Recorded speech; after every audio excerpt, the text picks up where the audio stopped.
देखिए differentiation chapter चल रहा है और कल हमने जो है पिछले वीडियो में ट्रांसफॉर्मेशन से क्वेश्चन कैसे किए जाते हैं या सब्स्टिट्यूशन भी कह सकते हैं आप एक तरह से। सब्स्टिट्यूशन से कभी-कभी डिफरेंशिएशन बहुत आसान हो जाता है। तो उस तरह के हमने कॉन्सेप्ट्स देखे थे और उसके ऊपर क्वेश्चंस किए थे। और आज के इसमें हम वीडियो में हम differentiation with respect to a function, एक दूसरा टॉपिक है कि किसी फलन का वेरिएबल के नहीं बल्कि किसी दूसरे फलन के सापेक्ष अगर अवकलन निकालें हम, तो वो चीज़ किस तरह से निकाली जाती है उसके बारे में भी कंसेप्ट स्टडी करेंगे। ये टॉपिक हमारा थोड़ा-सा छोटा है, कम क्वेश्चंस आए हैं। बोर्ड में जो है 1-2 क्वेश्चन ही आए हैं बस, तो इसलिए टॉपिक भी छोटा है और एक क्वेश्चंस भी मैंने कम ही कराने इसके ऊपर 2-3। मैं बता दूं इसके बाद केवल प्रथम सिद्धांत से अवकलन बचेगा और वो हम नेक्स्ट वीडियो में उसको लेंगे, तो फिर ये चैप्टर आपका कंप्लीट हो जाएगा। ये चैप्टर पूरे बुक में, पूरे आपके सिलेबस में सबसे लंबा चैप्टर था, जिसमें काफ़ी सारे कॉन्सेप्ट्स थे। तो ये अकेला चैप्टर मतलब 5-6 चैप्टर्स के बराबर था। तो अब आगे के चैप्टर्स इतने ज़्यादा लंबे नहीं होंगे, तो फिर आपका सिलेबस जल्दी खत्म हो जाएगा। देखिए हमारे पास नेक्स्ट टॉपिक आ रहा है the differentiation with respect to a function. मतलब आपको एक फंक्शन दिया है, आपको दूसरा एक फंक्शन दिया है और एक फंक्शन का दूसरे फंक्शन के रिस्पेक्ट में डिफरेंशिएशन चाहिए। अभी हम क्या करते थे, एक फंक्शन का किसी एक वेरिएबल के रिस्पेक्ट में ले लेते थे। जैसे y equal to F X दिया तो एफ एक्स का फंक्शन हो गया, मतलब कॉम्प्लिकेटेड एक्सप्रेशन हो गया और विद रिस्पेक्ट टू x कर लिया, या t में फंक्शन दिया है तो विद रिस्पेक्ट टू t कर लिया हमने। लेकिन अब हमें चीज़ें बदल रही हैं, यहाँ पे थोड़ा-सा कॉम्प्लिकेटेड है दिखने में कि आपको कॉम्प्लिकेटेड फंक्शन दिया है, एक दूसरा कॉम्प्लिकेटेड फंक्शन दिया और कह रहा है कि इसका इसके रिस्पेक्ट में निकालो। Differentiation of a function with respect to other function. हमारे पास जैसे मान लीजिए सपोज करिए y इज इक्वल टू एक दिया है फंक्शन एक्स क्यूब और एक दिया है y is equal to X square. अब हम कह रहे हैं आप इसका डिफरेंशिएशन इसके रिस्पेक्ट में निकालो। समझ रहे हैं बात को आप? मतलब कहने का ये है D by D X square, ये मतलब है D by D X square of X cube, ये निकालने के लिए कहा जा रहा है। एक्स क्यूब का differentiation with respect to X square निकालिए। मतलब जब आप एक्स स्क्वायर को चेंजेस करेंगे तो एक्स क्यूब में उस हिसाब से कितने चेंजेस होंगे, इसी का मतलब वेरिएशन अगर देखा जाए। जो मैंने डिफरेंशिएशन की ओरिजिनल डेफिनेशन बताई थी ना कि क्या होता है डिफरेंशिएशन, कि मतलब वेरिएबल, ये जो इंडिपेंडेंट वेरिएबल है उसमें अगर हम चेंज करें माइन्यूट चेंज, तो उस हिसाब से उसमें कितने चेंज आएंगे, इन्हीं का रेशियो जो है वो आपका डिफरेंशिएशन बनता है जाके under limit h tends to 0। तो एक फंक्शन का वेरिएशन दूसरे फंक्शन के रिस्पेक्ट में देखा जाए तो उस चीज में फिर आएगा किसी फलन का दूसरे फलन के सापेक्ष अवकलन। तो देखिए ऐसा कोई डरने की जरूरत नहीं है इसमें कि आप सोचो कि पता नहीं कैसे होगा, पता नहीं क्या होगा। सिंपल सा लॉजिक है, वो हम देखेंगे और देखिए तुरंत 2 मिनट में हमारा आप कंसेप्ट समझ जाएंगे बड़े आराम से। ठीक है ना? तो देखिए माना एक फंक्शन हमारे पास u है और एक v है, दोनों ही x के फंक्शन है। तो मैं इस चीज को ऐसे लिख सकता हूं कि u is equal to suppose function of x and v भी जो है वो फंक्शन ऑफ x है। ठीक है ना? u फंक्शन ऑफ x है, v भी फंक्शन है, बस u का वेरिएशन दूसरी तरीके से है, सपोज x क्यूब। इसका वेरिएशन g मतलब अलग सेंस में है, अलग रूल लग रहा है। यहाँ पे सपोज x स्क्वायर है एक फंक्शन, वो x क्यूब फंक्शन है, ये x स्क्वायर है। तो हमने अलग अलग नामों से इंडिकेट कर दिया। माना u comma v is equal to इतना, x के दो फलन हैं। ठीक है ना? तो आप क्या कर सकते हो, आप आराम से du बाई डी एक्स और dv बाई डी एक्स निकाले जा सकते हैं। ठीक है ना? हम du बाई डी एक्स ये भी निकाल सकते हैं, x के रेस्पेक्ट में कर लेंगे डिफरेंशिएट, तथा dv बाई डी एक्स अगर निकालना है आपको तो ये भी काम बड़ी आसानी से हो सकता है। x के रेस्पेक्ट में करना है तो dv बाई डी एक्स निकाल सकते हैं। ठीक है ना? तो ये जब हम कैलकुलेट कर सकते हैं तो देखिए इनसे ही हमारा अगर हमें कहा जाए, तब अगर मेरे को कहा जाता है du with respect to v, ध्यान दीजिए u का डिफरेंशिएशन विद रिस्पेक्ट टू दूसरा फंक्शन v के करना है। u का v के सापेक्ष अगर हमें अवकलन चाहिए, मतलब हमें चाहिए डिफरेंशिएशन ऑफ या differential coefficient of u with respect to v, अवकल गुणांक ऐसे कर दीजिए, या इंग्लिश में लिख दूंगा अगर डिफरेंशियल डीसी लिखते हैं शॉर्ट में डिफरेंशियल कोफिशिएंट को, DC of u with respect to v अगर मुझे निकालना है, यानी कि du बाई dv चाहिए, तो आप इसके लिए क्या करेंगे, इस du बाई डी एक्स और इस dv बाई डी एक्स को जो निकले हैं इनको आप आपस में सिर्फ डिवाइड कर दीजिए। थोड़ा सा नीचे से लिखता हूं मैं, du बाई dv ये इज इक्वल टू होगा du by D x divided by dv by D x. देखिए अब आप सोचिए, इमेजिन करिए dx जो है वो हालांकि काटते नहीं है, लेकिन इमेजिन करिए कट रहे हैं और बच रहा है क्या, du बाई dv बच रहा है। तो थोड़ा सा ये खड़े खड़े में लिखने में जरा अजीब सा लगता है, तो du बाई dv कभी कभी इसे ऐसे भी लिख दिया जाता है, du बाई dx ऑब्लिक मतलब अपॉन को ऑब्लिक करके भी लिखा जाता है, तो ये थोड़ा सा छोटा दिखने लगता है। अदरवाइज मतलब इसका यही है, ऊपर जाएगा तो ये पलट जाएगा, तो पलट देखिए पलट के कटता कुटता कुछ नहीं है, है ना, लेकिन बस ये है कि आप उससे कटा हुआ मान लीजिए तो उससे आपका सेंस बन जाएगा कि du बाई dv अगर मुझे चाहिए तो देखो du by dx dv by dx को डिवाइड करा, dx कैंसिल हो जाएंगे, du बाई dv ये आ जाएगा मेरे पास। तो मुझे जो चाहिए वो इस तरीके से मिलेगा कि आप दोनों को डिफरेंशियल कोफिशिएंट अलग अलग निकाल ले और उसके बाद जब डिवाइड कर दें, तो अगर आपको dv बाई du चाहिए तो dv by dx upon du by dx कर लो, अगर आपको du बाई dv चाहिए तो पहले वाले में दूसरे से डिवाइड कर दो। तो वो क्वेश्चन में उसी टाइम सोच लिया करिए कि मुझे किससे किसको डिवाइड करके आ रहा है। पहले तो ये देखिए क्या चाहिए तो वो कैसे आएगा, तो वही वाला फंक्शन u वाला फंक्शन ऊपर कर दीजिए, जिसके रिस्पेक्ट में करना उसका dc जो है वो नीचे कर दीजिए। चलिए अब इसके ऊपर एक क्वेश्चन कर लेते हैं। देखिए पहला क्वेश्चन हम थोड़ा सा आसान ले रहे हैं ताकि आपको कंसेप्ट समझ में आए, इसके बाद फिर हम कॉम्प्लिकेशन लेवल इंक्रीज करेंगे। देखिए क्वेश्चन हमारे पास x टू द पावर 7 को x क्यूब के सापेक्ष अवकलित करो। मतलब आपको जो है वो ये फंक्शन है और इस फंक्शन को इसके सापेक्ष अवकलित करो। तो ये आप हैंडल तभी कर पाएंगे जब आप इनको कुछ मान लें, ठीक है ना। तो माना u is equal to X to the power 7 है तथा v is equal to X to the power 3 है। अब आपको चाहिए क्या, इसको डिफरेंशिएट करना है इसके रेस्पेक्ट में, यानी कि u को करना है v के रेस्पेक्ट में। हमारे पास du बाई dv जो है वो क्वेश्चन मार्क है, ये चाहिए आपको। तो हमने इस क्वेश्चन को थोड़ा सा स्टैंडर्ड फॉर्म में कन्वर्ट कर लिया ताकि पता रहे कि u v है ये फंक्शन है और u को v के रेस्पेक्ट में डिफरेंशिएट करना है, मतलब du बाई dv जो है वो निकालना है। अच्छा, इसको फर्स्ट मान लीजिए, अब इसको सेकंड। अब हम क्या करेंगे, इसको निकालने के लिए du बाई dx, देखिए फॉर्मूला हमें क्या लगाना है, आगे चल के फॉर्मूला हमें लगाना है वी नो दैट क्या, कि du बाई dv तभी निकलेगा जब आप du बाई dx में dv बाई dx से डिवाइड करेंगे, ये फॉर्मूला मुझे लगाना है। तो du बाई dx और dv बाई dx निकालना शुरू करो और उनको निकाल के रख लो, फिर हम ये फॉर्मूला लगा देंगे। तो देखिए डिफरेंशिएटिंग फर्स्ट, इस फर्स्ट को with respect to x both side, तो हम क्या करेंगे, देखिए du बाई dx बहुत आसान डिफरेंशिएशन है, x to the power n का क्या हो जाएगा nx n माइनस 1 यानी कि 7x to the power 7 minus 1, और ये देखिए कितना आ जाएगा आपका 7x टू द पावर 6, ये आपकी थर्ड बन गई।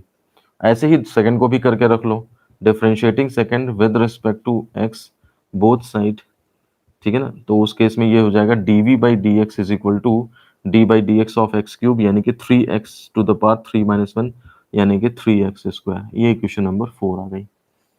अब आप फॉर्मूला लगा दोगे, we know that du by dv by is equal to इतना इतना, substituting from third and four, तो ये is equal to du by dx, ये 7x टू द पावर 6 हो जाएगा, ये अपॉन 3x स्क्वायर हो जाएगा, 7 अपॉन 3 ये ऊपर चला जाएगा x टू द पावर 4, ये हमारे पास आंसर आ जाएगा।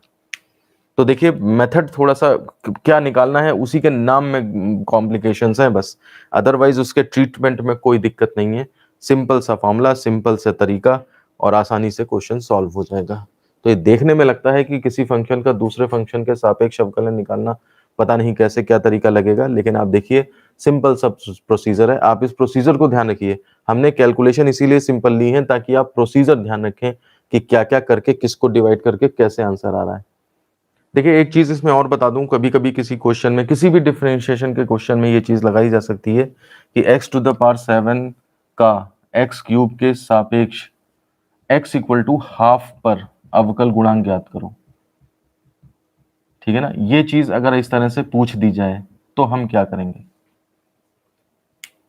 तो आप x टू द पावर 7 का x क्यूब के सापेक्ष इतने की बात तो बाद में करेंगे, पहले आप जनरल डिफरेंशियल कोफिशिएंट निकालेंगे, सेम यही तरीका यहां तक पहले तो फॉलो कर लेंगे।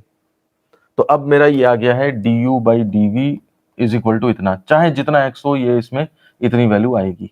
अब तो आपको x इक्वल टू हाफ पर अवकल गुणांक चाहिए, तो मेरे को du by D at point x equal to half पे चाहिए। तो इसके लिए आप क्या करोगे, जहां जहां x है वहां हाफ पुट कर दोगे। तो 7/3 into half to the power 4, ये हो जाएगा 7/3 इंटू 1/16, और यहाँ से 7/48, ये आपका आंसर आ जाएगा। तो ये एक छोटी सी चीज होती है, अगर आपने नहीं देखी है तो फिर आपको अजीब सी लगेगी क्वेश्चंस में, तो आप इसको जो है वो ध्यान दीजिए कि हम क्या कर रहे हैं इसके अंदर। और x इक्वल टू हाफ पे आपको डिफरेंशियल कोफिशिएंट चाहिए, तो सिंपल पहले जनरल, पहले नहीं हाफ पुट कर दोगे, पहले हाफ पुट कर दोगे तो सब ये कांस्टेंट बन जाएंगे, फिर तो आप डिफरेंशिएशन करोगे सब 0 0 हो जाएगा।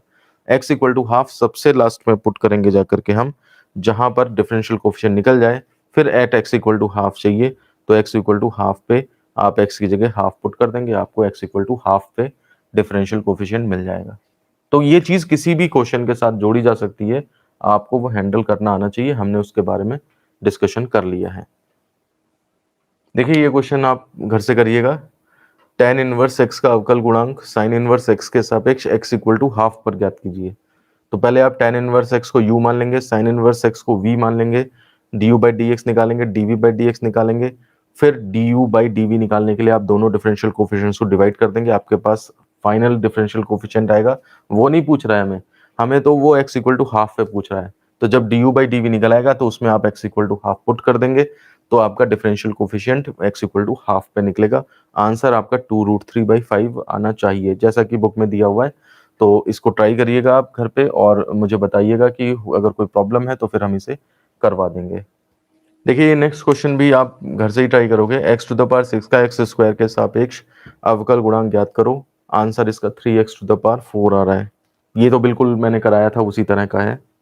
देखिए नेक्स्ट क्वेश्चन है हमारे पास, साइन एक्स का कॉस एक्स के सापेक्ष अवकल गुणांक ज्ञात करो। बिल्कुल सेम तरीका है। आंसर इसका माइनस कॉट एक्स आ रहा है। आप इसकी भी प्रैक्टिस करेंगे। देखिए ये क्वेश्चन हमारे पास बहुत ज़्यादा इंपॉर्टेंट है, बोर्ड्स में ये जो है वो 2-3 बार आया हुआ है, और क्वेश्चन जो है वो देखने में भी कॉम्प्लिकेटेड है, करना उतना ज़्यादा कॉम्प्लिकेटेड नहीं है। कह रहे हैं कि tan inverse 2x by 1 minus x square का sine inverse 2x by 1 plus x square के सापेक्ष अवकल गुणांक ज्ञात करिए। तो देखिए एक तो प्रॉब्लम यह है कि फंक्शन का किसी वेरिएबल के रिस्पेक्ट में नहीं निकालना है, फंक्शन का फंक्शन के रिस्पेक्ट में निकालना है। तो पहले तो इसको u और इसको u v मान के du by D x D by D x करा जाएगा, फिर उसके बाद में डिफरेंशियल कोफिशिएंट निकाला जाएगा उससे, वो तो अलग बात है। लेकिन आप देखिए इसको खुद में डिफरेंशिएट करना भी उतना आसान नहीं है, क्योंकि इसमें जो है वो आप देखिए अंदर जो है कॉम्प्लिकेटेड एक्सप्रेशन लगे हैं। डायरेक्ट चेन रूल अगर खोल देंगे आप तो कम लंबे में चले जाएंगे।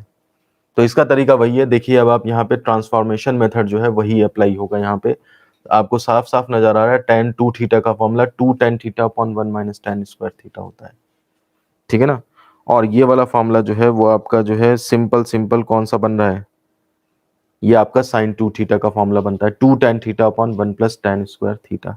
तो कहने का मतलब है इन फॉर्मूलों की हेल्प से मैं लिख देता हूँ यहाँ पे tan 2 theta is equal to 2 tan theta upon 1 minus tan square theta and sin 2 theta is equal to 2 tan theta upon 1 plus tan square theta.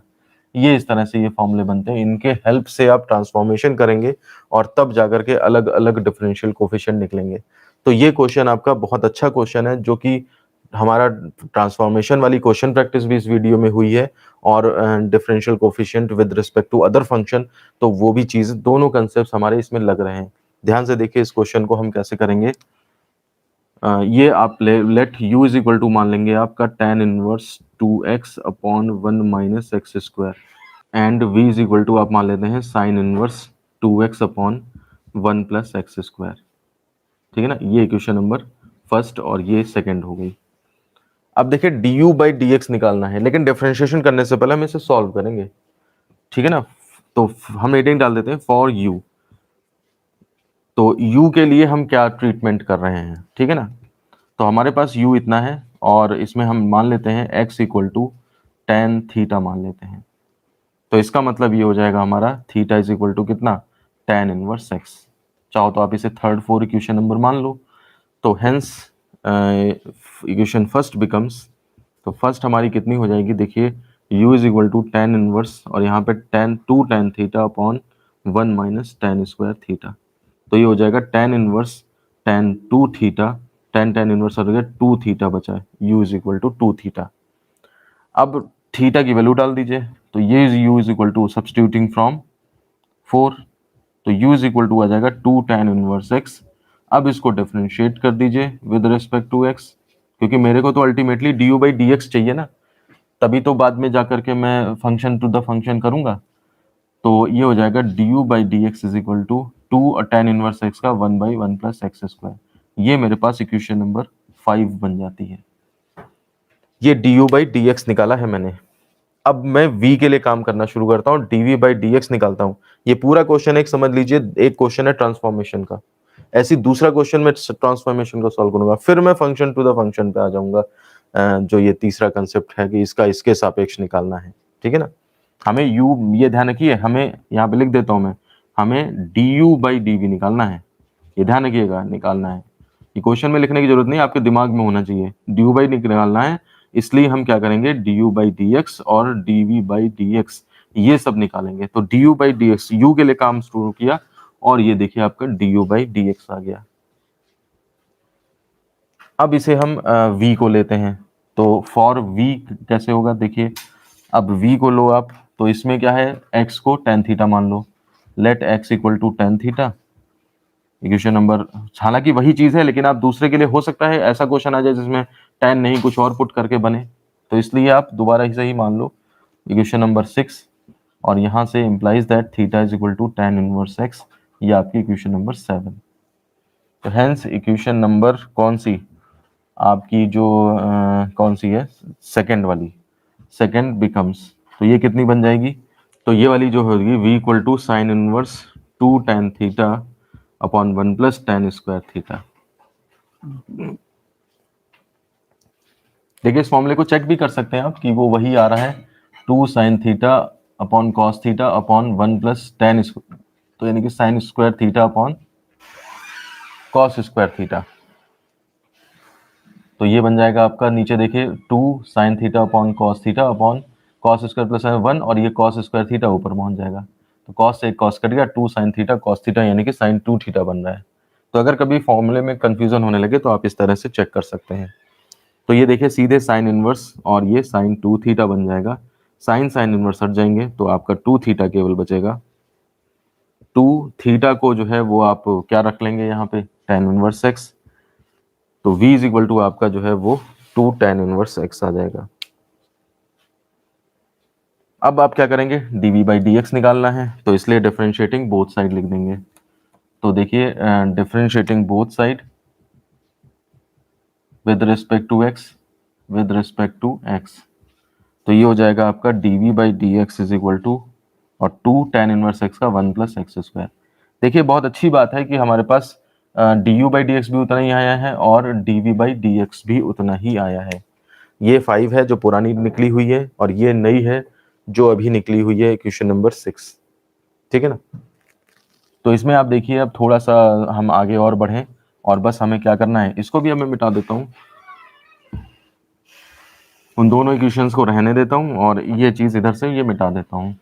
तो देखिए इसको मिटाने पे क्या बनेगा, अब 9, अब आप du बाई डी निकालना शुरू कर रहे हो, तो ये होगा du by D x divided by dv by D x, substituting from 5 and 6।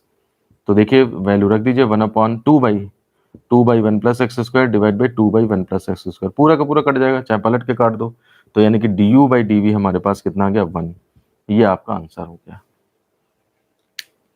तो देखिए क्वेश्चन जो है वो लंबा था, लेकिन तरीका भी इसमें दो कंसेप्ट लगे हुए थे एकदम से, और लेकिन फाइनली वो निकल के बहुत छोटा सा आंसर आया, और करने का तरीका भी आपको पूरी तरह से समझ में आ गया। अब अगर इसमें अभी ये पूछता ना कि सापेक्ष अवकल गुणांक निकालिए किस पे, एट x इक्वल टू 3/2 पे निकालिए, ठीक है ना, या x इक्वल टू 5 पे निकालिए, या कुछ भी निकालिए, तो आप देखिए आपका आंसर नहीं बदलेगा, क्योंकि du बाई डी 1 आ गया है, कांस्टेंट आ गया है। आप इसे चाहे हाफ पे निकालो, चाहे 3/2 पे निकालो, चाहे 5 पे निकालो, आप जब x है ही नहीं तो क्या पुट कर लेंगे हम, तो इसका मतलब किसी भी पॉइंट पे निकालें हम, तो ये du बाई डी की वैल्यू आपकी 1 ही आएगी। चलिए, तो इस वीडियो में हमने देखा कि एक फंक्शन को दूसरे फंक्शन के रेस्पेक्ट में कैसे डिफरेंशिएट करते हैं, और उसके ऊपर भी क्वेश्चन प्रैक्टिस हमने करी है, और इस तरह के काफ़ी सारे क्वेश्चंस हैं बुक में, आप देख लीजिएगा। बोर्ड में आया हुआ बहुत इंपॉर्टेंट क्वेश्चन 2-3 बार आया है, वो यही था। और इसके ऊपर और कई सारे बेस्ड क्वेश्चंस हैं, वो आप क्वेश्चंस देख लीजिएगा, बुक से प्रैक्टिस कर लीजिएगा। कोई प्रॉब्लम हो तो बताइएगा, हम उसे सॉल्व करवा देंगे। और अब हमारे पास इस चैप्टर में प्रथम सिद्धांत से अवकलन बचता है, उसे फिर हम नेक्स्ट वीडियो में देखेंगे। और प्रथम सिद्धांत से अवकलन भी पेपर में आता है, 5 नंबर में सीधे क्वेश्चन आता है, तो इसलिए वो आपके लिए सबसे ज़रूरी है। लेकिन चूंकि वो कॉम्प्लिकेटेड एक्सप्रेशन है उसके अंदर, बच्चे उसको इंटरेस्ट से नहीं पढ़ते हैं, तो इसलिए वो उनको टफ लगने लगता है, इसीलिए उसे बाद में कराया जाता है। तो वो नेक्स्ट टर्न से हम स्टार्ट करेंगे और फिर ये चैप्टर आपका कंप्लीट हो जाएगा। तो इसी के साथ मैं ये वीडियो ख़त्म करता हूँ। धन्यवाद।